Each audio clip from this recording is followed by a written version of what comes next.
안녕하세요. 한국사교사 박용국입니다. 이번 주는 지난주에 이어서 1920년대 국내에서 발생한 독립운동에 대해서 이어서 배워보도록 하겠습니다.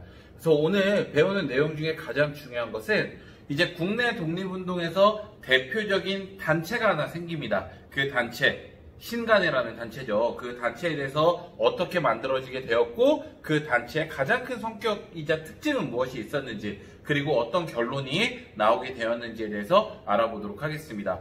또한 폭탄을 던지고 독립운동을 하고 만세운동을 하고 이런 것만 우리가 독립운동이라고 부를 수는 없겠죠. 우리의 문화, 역사라든가 국어라든가 이런 것들을 잘 지키면서 어떻게 또 독립운동을 진행했는지 그 모습에 대해서도 배워보도록 하겠습니다. 오늘 배우는 내용 조금 내용도 많고 또 너무 중요한 내용이니까 여러분들 동영상 꼼꼼히 천천히 잘 보시기 바랍니다. 자, 먼저 신간회에 대해서 먼저 설명하도록 하겠습니다. 신간회는 이름 비슷한 단체 중에 여러분들이 너무 중요한 단체 두 가지 꼭 기억하고 있어야 돼요. 하나는 신민회라는 단체. 신민회라는 단체는 1907년에 결성이 됐고 비밀결사라는 거, 우리나라 최초로 공화정치를 추구했다라는 이런 특징이 있는 단체, 애국개몽운동 단체였죠. 자, 그리고 그 다음에 일제강점기에는 우리가 신간회라는 단체를 잘 기억해야 됩니다. 신간회라는 단체의 가장 중요한 결론 중에 하나는 좌우 합작이라는 거예요. 좌우. 여러분들 우리나라 지금 살면서도 좌와 우의 대립들 많이 듣고 있죠. 특히 우리나라는 아직까지도 분단국가이기 때문에 그 사회주의 사상과 우리나라 민주주의 사상이 결합되지 않고 분단되어 있는 상태입니다. 근데 이러한 독립운동 중에서도 사회주의 사상을 갖고 있는 사람들 그리고 민족주의 사상을 갖고 있는 사람들이 나눠져서 독립운동을 하다가 이 둘이 같이 힘을 합쳐서 독립운동을 진행했다라는 의미가 있기 때문에 이 좌우 합작단체에 대해서 여러분들이 중요하게 잘 알고 있어야 됩니다. 그래서 이 신간회라는 단체에 어떻게 만들어졌고 또 어떤 과정이 있었는지 한번 살펴보도록 하겠습니다. 자, 먼저 신간회라는 단체가 만들어질 때 두 가지 성격의 세력이 있어요. 민족주의자들의 세력이 있었고 사회주의자들의 세력이 있었습니다. 먼저 이 민족주의자들이 분열이 일어나요. 우리 지난 시간에 배웠던 이런 것들 있죠. 우리나라 살림, 우리나라 것으로 쓰자라고 하는 물산장려운동, 밀립대학 설립운동, 그리고 언론사에서 했었던 이런 독립운동을 추구하는 민족주의자들이 분열이 일어나기 시작합니다. 어떻게? 일부 민족주의자들이 자치론자들이 등장을 해요. 그들은 이렇게 주장을 합니다. 야, 우리가 스스로 지금 당장 우리만의 힘으로는 일본에서 벗어나기에는 힘들겠다. 일단은 일본의 저 식민 지배 인정하자. 그리고 훗날 우리가 성장한 다음에 그들에게 독립을 할 수 있도록 하자. 라고 얘기를 하는 거예요. 우리나라의 일제 식민 지배를 인정하자라고 얘기하는 사람들이 등장합니다. 그 대표적인 인물이 여러분 문학 시간에 배웠을 텐데 이광수라는 인물이 있습니다. 그래서 이광수 이 소설가는 자신의 글솜씨를 이용해서 어떤 글을 씁니까? 이 민족적 경륜이란 글을 써서 우리가 이 민족이 앞으로 나아가려면은 일본의 식민 지배 인정하고 빨리 그들의 것을 수용하고 흡수해야 된다라고 주장을 하는 거예요. 그래서 이런 일부 자치론자들이 친일 세력으로 바뀌면서 이 친일파로 바뀌게 되니까 비타협적, 절대 타협하지 않겠다라고 하는 민족주의자들이 나와요. 근데 이 비타협적 민족주의, 어쨌든 민족주의건 뭐건 간에 독립운동을 하기 위한 하나의 힘을 모아야 되고 많은 사람들의 의견, 많은 대중이 모여있는 게 중요한데 이것이 분열되기 시작하죠. 그러면 우리는 빠져나간 만큼 어디에서 무언가를 채워 넣어야 되겠다라는 고민을 하기 시작합니다.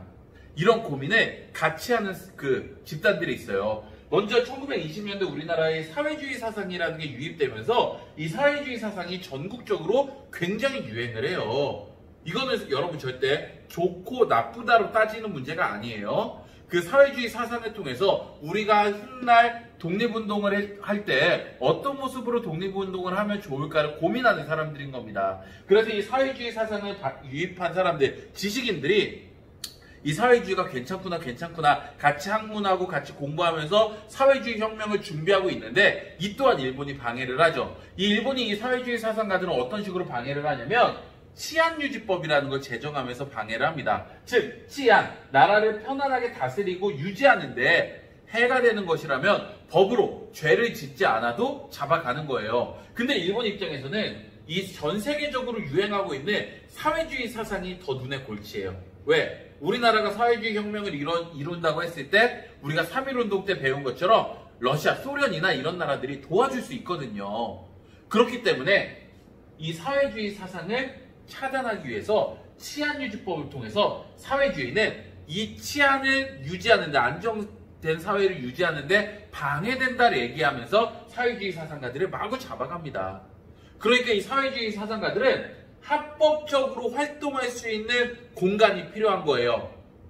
그런 상황에서 이 비타협적 민족주의자와 사회주의자가 교묘하게 하나의 목표를 갖게 됩니다. 합법적 공간이 필요해. 그럼 저 민족주의자들과 함께 움직이면 되지 않을까?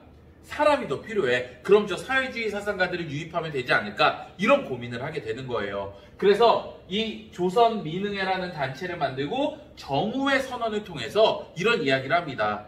필요하다면 좌우, 사회주의와 민족주의가 힘을 하나로 합칠 수도 있다 라는 얘기를 하는 겁니다. 그러면서 이런 것을 통해서 우리가 좌우 합작단체로 1927년 신간회라는 단체가 결성되게 됩니다. 그래서 민족의 유일, 하나의 당으로 우리가 민족주의, 사회주의 나눠서 독립운동을 하는 것이 아니라 일단 독립운동의 뜻을 같이 갖고 있는 사람들끼리 하나의 당을 만들게 되는 거예요. 그래서 그 단체로 신간회가 만들어지게 됩니다.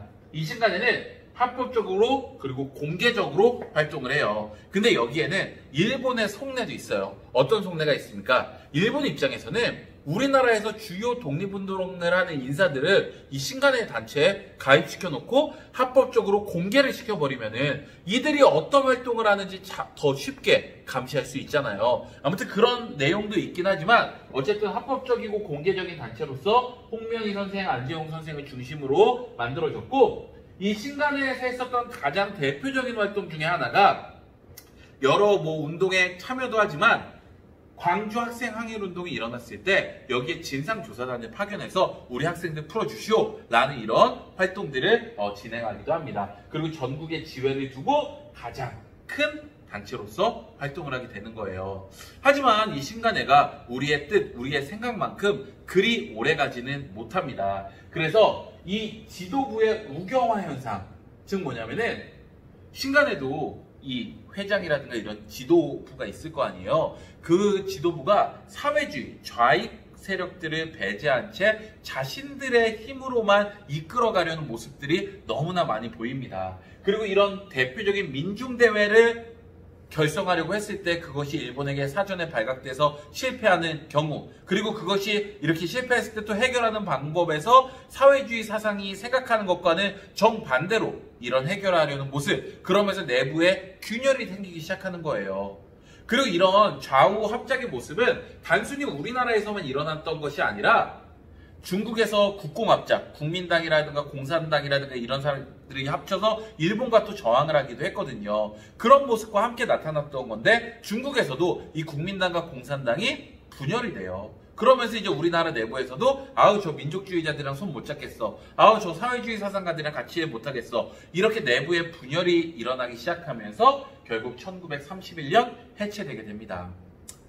우리나라를 독립하고자 하는 같은 뜻을 가졌던 사람들이 자신의 이념과 사상과 관계없이 하나로 뭉쳤다라는 큰 의의가 있는 이러한 신간회라는 단체는 결국에는 이렇게 또다시 그 이념 간의 대립으로 인해서 결국 또 이렇게 결렬되게 됩니다. 조금은 아쉽죠. 그래서 이런 신간회라는 단체가 어떻게 조성이 됐고 대표적인 활동으로 광주 학생항일운동 때 진상조사단을 파견했다라는 것들, 그리고 이렇게 해체가 되는 과정을 전반적으로 설명을 했습니다. 신간회는 너무 중요한 내용이에요. 그러니까 여러분들 잘 정리하시기 바랍니다.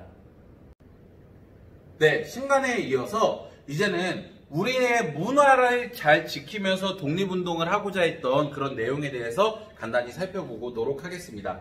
자, 일단은 민족문화 수호운동에서 첫 번째로 역사 파트를 살펴보도록 하겠습니다.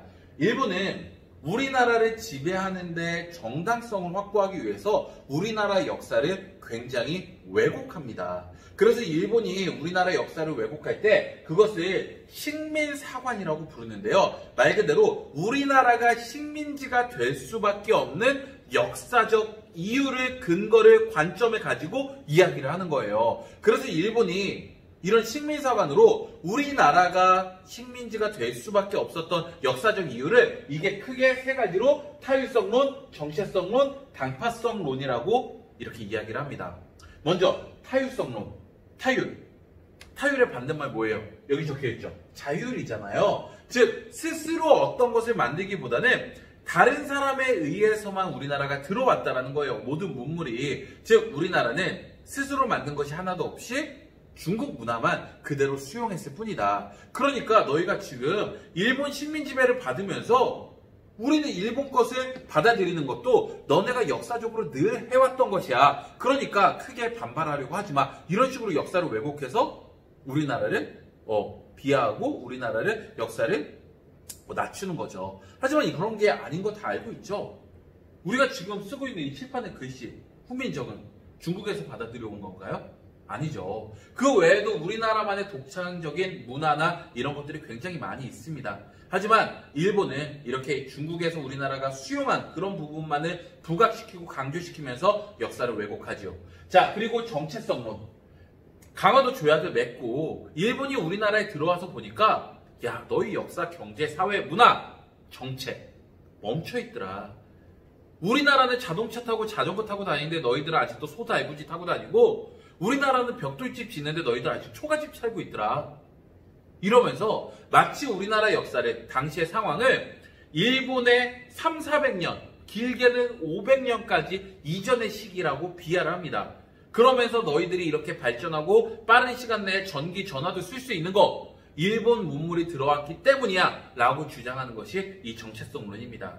하지만 우리는 조금 늦었을 수는 있어요. 하지만 우리가 스스로 발전할 수 있는 길이 있었는데 그것을 일본이 막았다라는 생각은 하지 못하죠. 마지막으로 당파성론. 너희가 결국에 다른 나라에서 그런 문화를 받아들이기밖에 못하고 멈춰 있었던 이유. 조선시대 역사를 봤더니 너네 붕당 정치 봐봐. 맨날 역사에서 싸우기만 하잖아. 당과 파벌을 만들어 놓고 다투느라고 너희들은 아무것도 못한 거야. 이런 얘기를 합니다. 이런 식으로 우리나라를 역사를 비하를 하면서 너희들이 식민 지배를 받을 수 없는 이유를 얘기하는 게 식민사관이에요. 당연히 우리나라 역사학자들 태극기를 들고 총을 드는 건 아니지만 이것에 대한 비판, 이것에 대한 옳은 것을 제대로 이야기를 해야겠죠. 그래서 먼저 민족주의 사학으로서 이런 이야기를 합니다. 박은식 선생님이 한국 통사라든가 한국 독립운동 지열사라고 하는 역사서를 써요. 한국 통사는 통은 아프다 통째예요. 통증할 때. 그러니까 한국의 아픈 역사, 일본의 침략 역사랑 한국 독립운동, 그런 과정에서도 이 독립운동에 피를 흘리고 참여했던 사람들의 이야기를 씁니다. 그리고 우리나라는 혼이 있는 민족이다. 너희들 그렇게 비하할 거 아니다. 그런 아픔과 침략이 있었지만 독립운동하는 그 정신과 혼은 절대 꺼지지 않는다. 이런 이야기를 박은식 선생님의 이 역사서를 통해서 이야기를 했었고요. 또 우리가 잘 알고 있는 신채호 선생님은 조선사 연구초, 조선 상고사를 쓰면서 고대사 연구를 통해서 이 고조선부터 쭉 들어오는 우리의 연구를 통해서 우리 역사를 통해서 이제 우리나라가 과거 찬란했던 역사, 만주나 중국까지 역토를 뻗을 수 있었던 그런 모든 것들을 이제 쭉 역사적으로 서술을 합니다. 그리고 특히 조선 상고사라는 책에서는 뭐라고 쓰여 있냐면 역사란 본디 아와 비아의 투쟁. 아라는 거는 나예요. 나. 비아는 내가 아닌 거. 우리 역사 봐라. 조선시대 임진왜란 병자호란.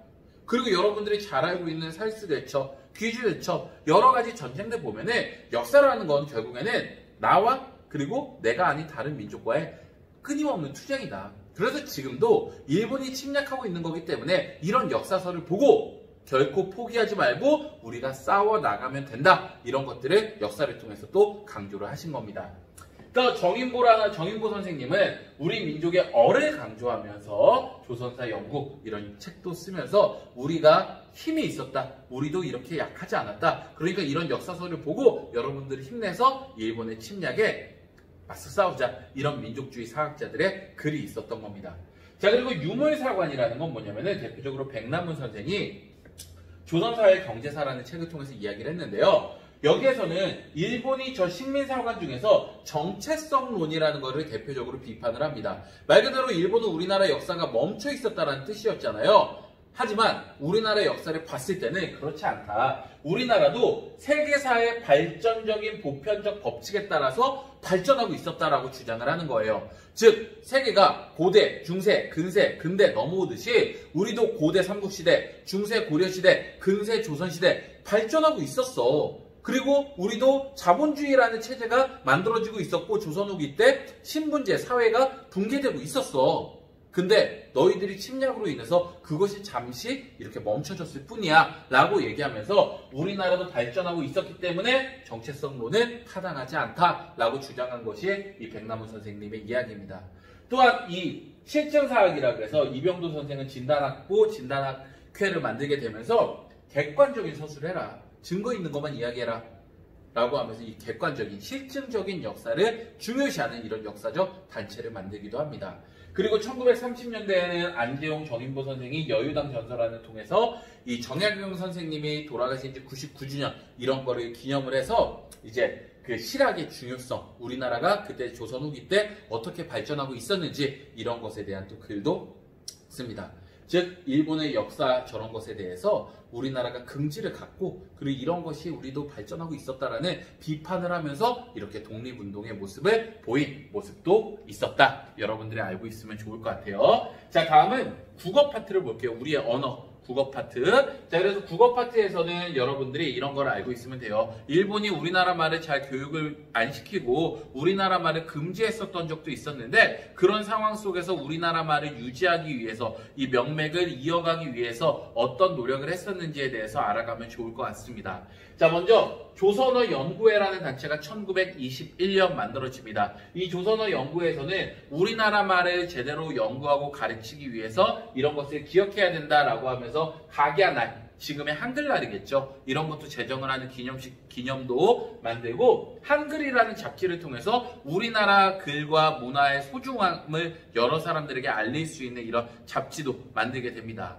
그리고 이 조선어 연구회가 1930년대가 되면은 조선어 학회라는 단체로 만들어지게 되는데요. 이 조선어 학회라는 단체에서는 가장 중요한 우리말 큰 사전, 지금의 국어 사전을 편찬하기 위한 시도를 합니다. 그래서 한글 맞춤법 통일안이라든가 표준어 제정을 위해서 노력을 해요. 이것은 얼마 전에 그 한 2, 3년 전에 나왔던 영화로도 개봉이 됐었죠. 그래서 이 조선어학회에서 이런 우리말 사전을 만들기 위해서 전국에서 막 이렇게 사투리도 모으고 이런 모습이 영화 속에 나오는데요. 이렇게 실질적으로 이런 노력을 하셨습니다. 하지만 1940년대가 되면서 일본은 우리나라의 민족성을 말살시키기 위해서 우리나라에서 조선어 사용 자체를 금지를 시키면서 결국에는 조선어학회라는 사건이 일어나게 되고 그러면서 이 조선어학회라는 단체가 일본에 의해서 강제 해산당하면서 이 우리말 큰사전을 편찬을 하다가 결국에는 완성하지는 못하고 중간에 이렇게 끝나게 됩니다. 자, 그래서 우리말을 유지하고 우리말을 연구하기 위한 단체도 이렇게 조선어 연구회라든가 조선어학회라든가 이런 단체가 있었다. 여러분들이 잘 알고 있으면 좋을 것 같아요. 자, 마지막으로 종교 파트예요. 종교 파트는 간단하게 이게 내용만 알고 있으면 좋을 것 같습니다. 천도교, 동학이라는 종교가 천도교로 바뀌었어요. 그래서 이 천도교라는 그 종교에서는 문화운동, 소년운동, 우리가 특히 소년운동이라 그러면 방정환 선생님이 이야기했었죠. 천도교 출신이에요. 그래서 이런 운동들을 진행을 했었고, 대종교라는 종교는 저기 만주 간도지방으로 가서 중광단이라는 북간도의 중광단이라는 단체를 만들고 여기에서 이제 북로 군정서군이 나오게 되고 이것이 청산리 대첩을 하게 되는 근간이 되는 군인들을 양성하기도 한 그런 단체다. 종교 단체다라고 여러분이 알고 있으면 되고요. 그 불교 같은 경우에는 우리나라 불교가 있는데 자꾸 일본 불교가 유입되면서 우리나라 불교가 퇴색되는 거예요. 그런 것을 막기 위해서 조선 불교 유신회라는 이런 것을 만들어서 우리나라 고유의 불교를 지키기 위한 이런 노력들도 했었다. 여러분들이 알고 있으면 좋을 것 같습니다. 자, 그래서 오늘은 두 가지 중요한 내용 배웠어요. 먼저 신간회라는 단체, 좌와 우가 합작을 해서 만든 단체의 그 결성부터 내용, 그리고 결론, 결과까지 여러분들이 잘 정리하면 좋을 것 같고요. 그리고 이렇게 꼭 독립운동이 아니더라도 민족운동으로서 이제 문화 파트에서 독립운동을 하기 위한 여러 국어, 역사, 그 종교까지의 노력들을 전반적으로 보았습니다. 자, 이것으로 우리가 1920년대 전반적인 독립운동을 이제 마무리하는데요. 다음 시간부터는 우리가 이제 국외로 넘어가서 이제 국외 만주나 이제 중국 본토 이런 곳에서 독립운동을 하기 위해서 어떠한 우리 또 조상 선조들이 노력을 했었는지에 대해서 배워보도록 하겠습니다. 자, 고생 많으셨고요. 수업 시간 또 쌍방향 수업 시간에 사료 보면서 조금 더 구체적으로 살펴보도록 하겠습니다. 네, 다음 주에 만나요.